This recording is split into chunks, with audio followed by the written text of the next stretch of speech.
A warm welcome, everyone online and here in our Atlantic Council studios. And thank you for joining us for today's conversation on Spain's economic path forward with the Economy, Business and Trade Minister of Spain, Carlos Cuerpo. A warm welcome, Minister, to the Atlantic Council. My name is Jan Fleck. I'm the Senior Director of the Europe Center here at the Atlantic Council. And we're delighted to co-host today's conversation, which comes as part of the IMF-World Bank Week at the Atlantic Council, a week dedicated to in-depth interviews with financial leaders from around the world to discuss the economic outlook for 2024 and beyond. And we're excited, as I said, to be co-hosting these discussions with the Geo-Economic Center and our dear colleagues who deserve a lot of credit for hosting 50-plus meetings this week, and will hopefully get a rest at the end after tomorrow's wrap-up. And our Geo-Economic Center is obviously focused on the global economy as running point on the Council's engagement this week through their Bretton Woods 2.0 project, which looks at new ideas for reforms for the Bretton Woods institutions. So check that out on the Geo-Econ Center website. I hope our audience has caught many of these conversations from earlier this week, including this morning with the Irish Finance Minister and Wednesday with the President of the European Central Bank, Christine Lagarde. And today and now we're looking forward to a discussion with the minister on the outlook for Spain's economy, on the outlook for the dynamics in the Eurozone and in Europe more broadly, and obviously the global economy and global economic and development issues on the agenda of this week's IMF meetings. And as many in the audience will know, despite the challenging outlook we've seen from the IMF's released projections, in particular in Europe, Spain is bucking the trend with a projected growth rate of 2.9% in 2024. Spain is well out in front of the Eurozone and advanced economies on average, and even outpacing the US in growth this year potentially. So we're eager to have Minister Cuerpo's opinions and assessments, insights today on the way forward for Spain, for Europe, and in the global economy. Minister Cuerpo has been Spain's Minister of Economy, Trade, and Business since December of last year, and comes with a long history and tremendous experience in the Spanish institutions, at the Spanish Treasury, at the European Union level, and more. So, Minister, thank you again for joining us. And over to my colleague, Josh Lipsky, Senior Director of the Geo-Economic Center, to moderate the conversation. Over to you. Oh, Joran, thank you. And thank you to all of the Europe Center and really the centers across the Council who have partnered with us this week to make it possible. We are so proud to host so many finance ministers and central bank governors and to be part of our Bretton Woods 2.0 project this week.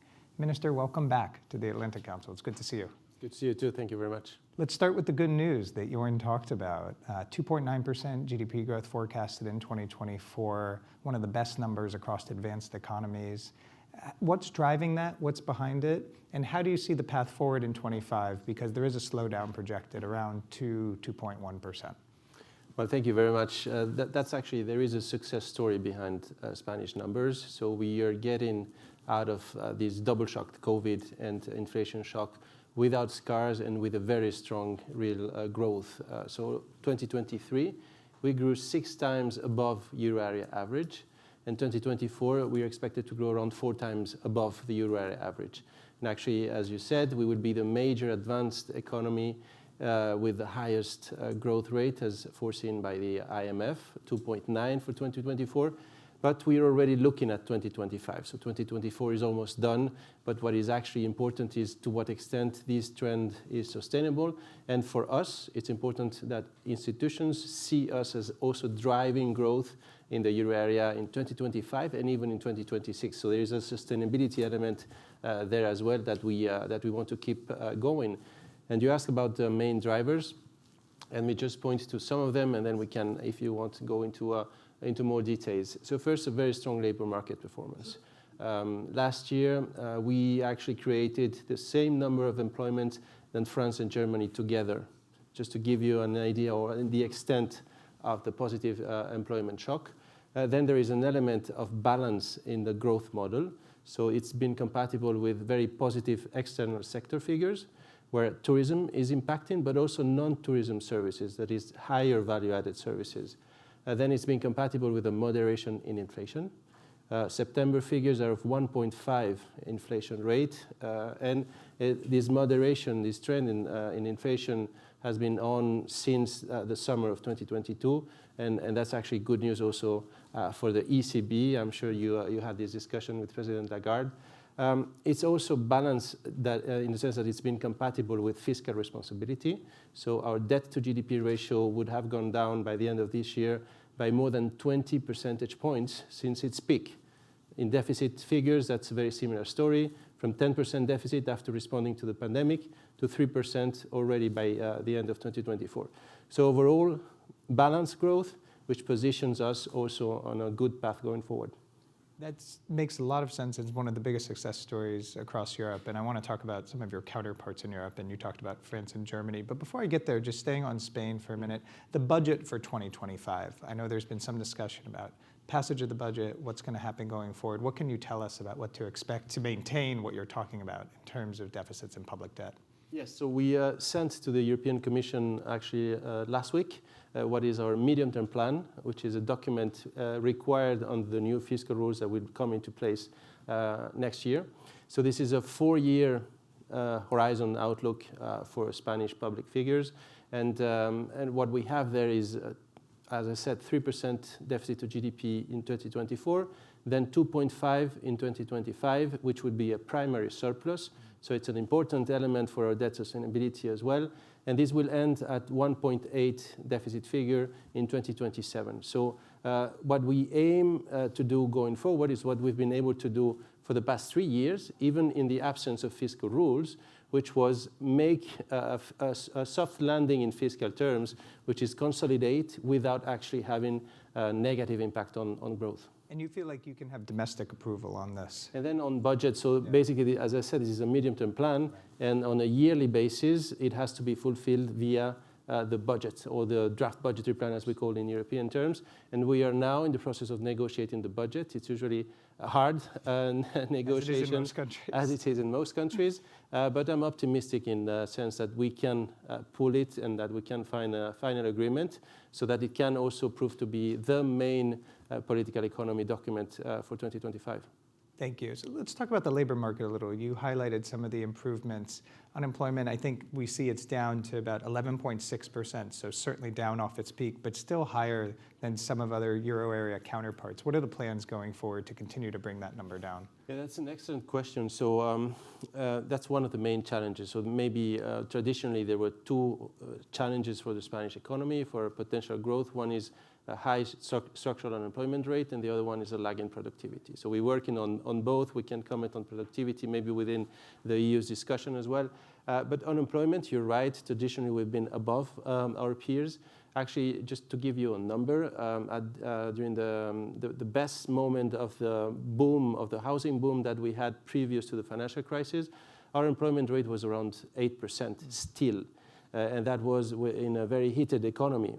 So what we aim to do is to lower the structural unemployment rate via structural reform, amongst other things. We've done a labor market reform. We've done a reform on unemployment subsidies as well, which are aimed at reducing the structural unemployment rate. So we are keeping this balanced growth, and now unemployment is around 11.3. Right.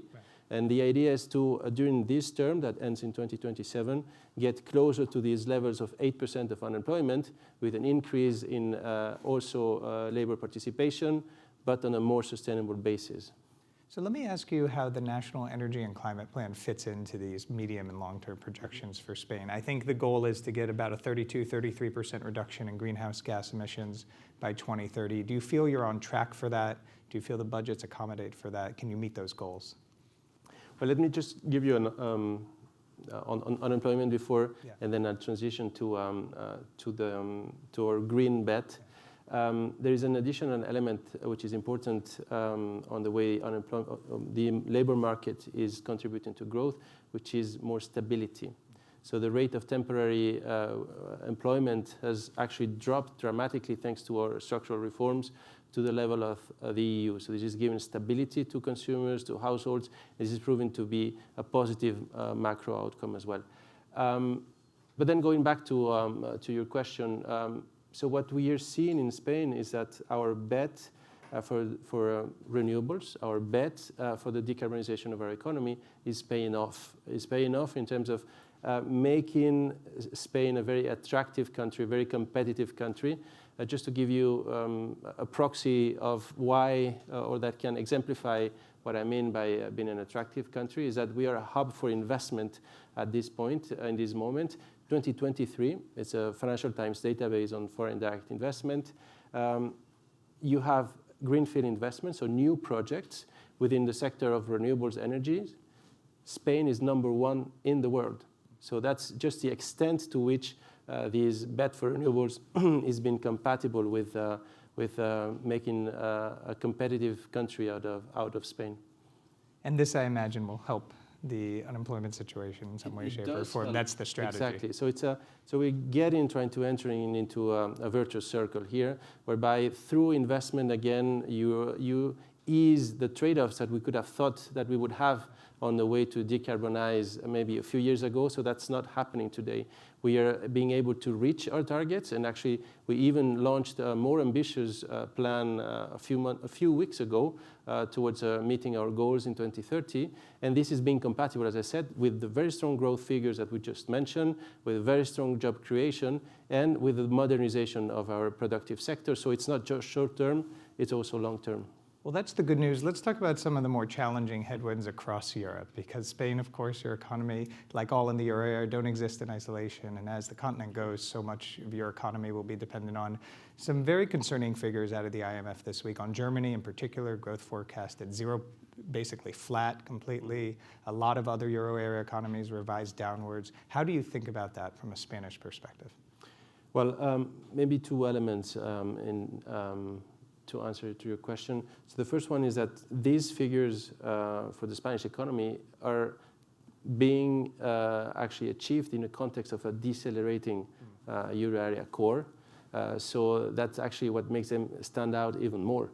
So what we expect is that as our main partners do recover, we would have a tailwind going forward. So that's also an important element for us. Of course, it's an element of concern for the euro area that the big economies are decelerating, and I think this is also part of the discussion at the ECB level, just to see to what extent there is now the specific moment to really revert back to lower interest rates, and to what extent this trade-off between moderating inflation, which we are witnessing. So this data dependency, I think now yields very good elements in terms of inflation evolution and trend.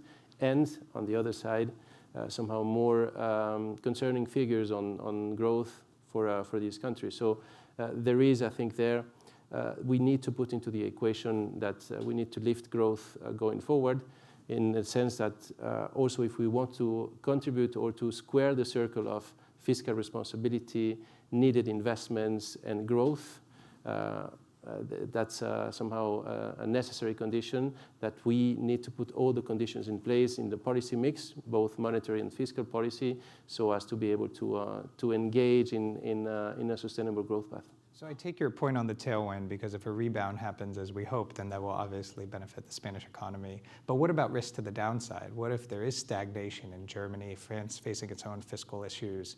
If that materializes in a negative way, how do you plan for that? Well, actually, these are our two main trading partners. So the euro area is our main trading partner overall. And of course, that's why I started saying that one of the drivers of our growth path for the past 3 years has been the external sector. So we are looking at the competitiveness of our firms. And I said particularly non-tourism services, where we've been able to diversify somehow away from core euro area countries and also gain market share outside of the euro area. So there is an element there of additional resilience that has been built within the system. Looking outside of Europe, that Exactly. makes sense.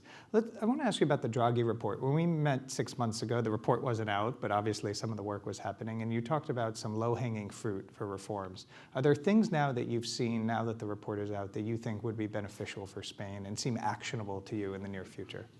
Well, what we're doing in the short run, we've created a productivity council, and one of the first tasks is actually to land both the Draghi and the Letta report to the Spanish reality, so that we can really have this translation of the EU recommendations to what we can do at a national level, and whether these specific policies can actually be scaled up at the EU level. And let me give you one example, which is this regime 28 proposal from the Letta report, to be able to really utilize in its full capacity our internal market. So we have an internal market of 450 million consumers, but it's very fragmented.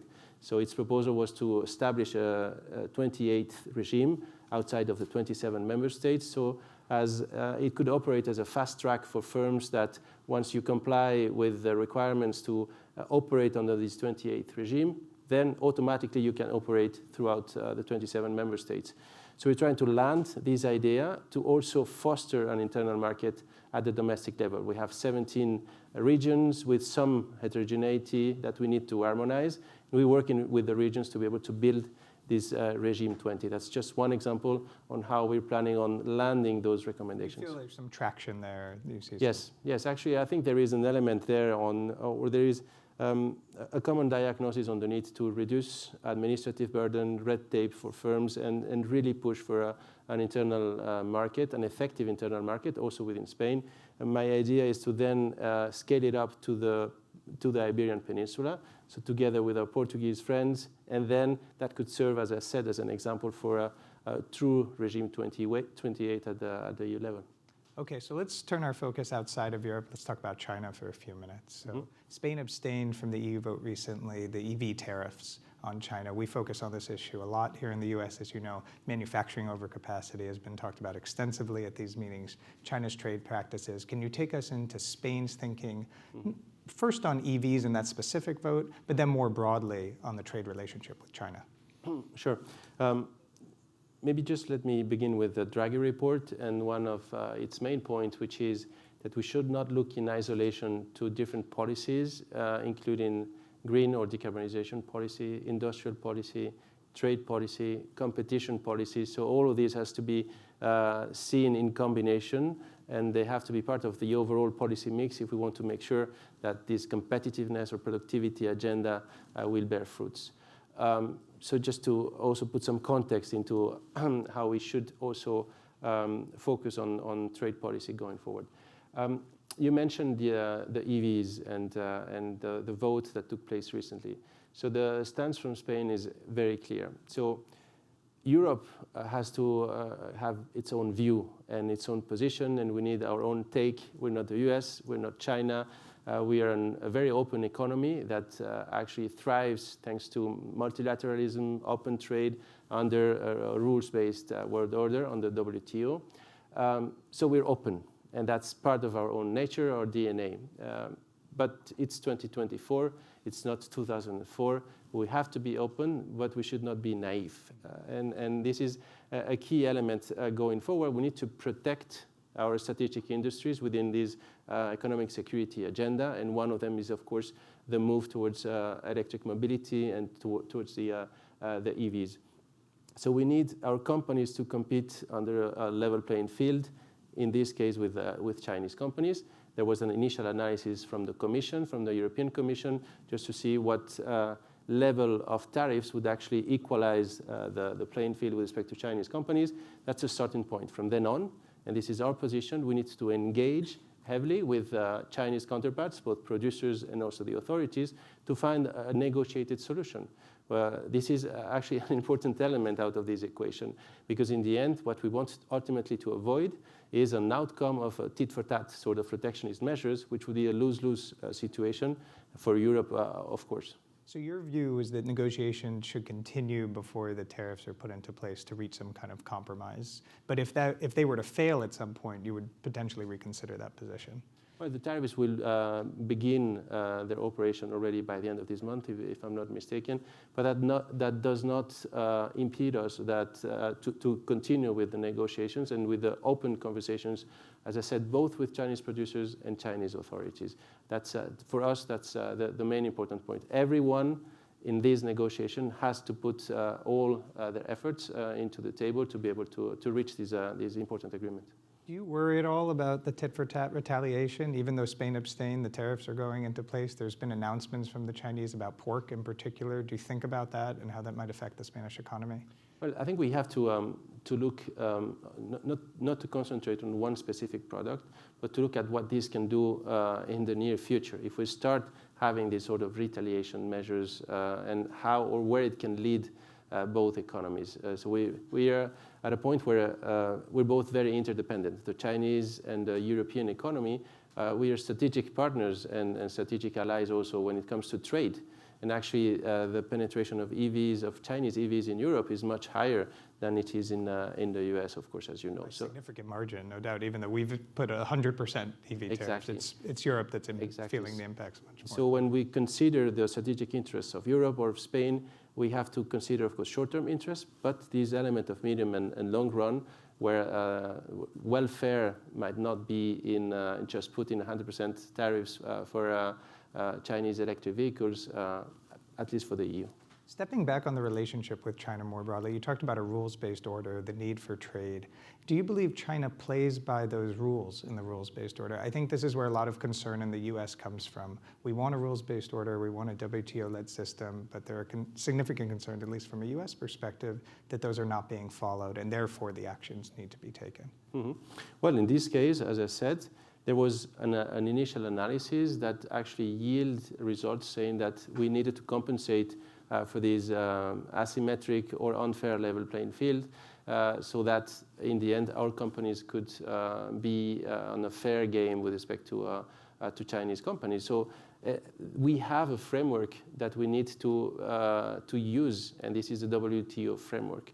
So we need to bet and to make this framework an efficient one. And I think this is somehow, this has been forgotten alongside the discussions for the last few years. And Spain and the EU also strongly bets for the working and an efficient use of the WTO as a way out of these controversies, of these irritants.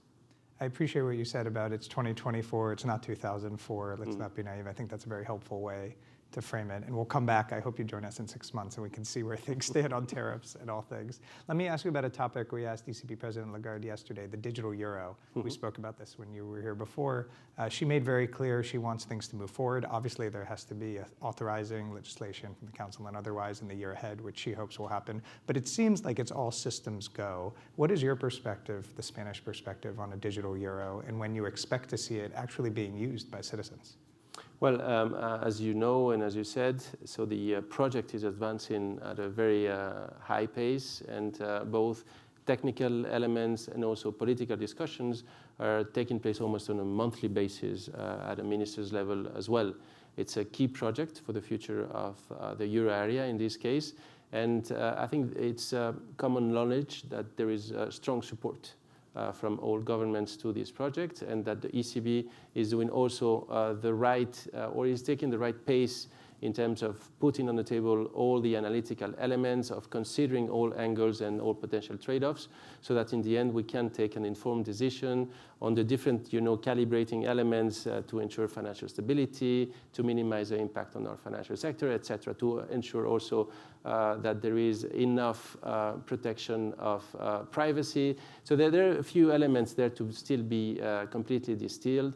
But I think the main initial use that we want to put in place for the digital euro, which is this element of truly pan-European digital payments, is a good case in point for citizens to understand the use.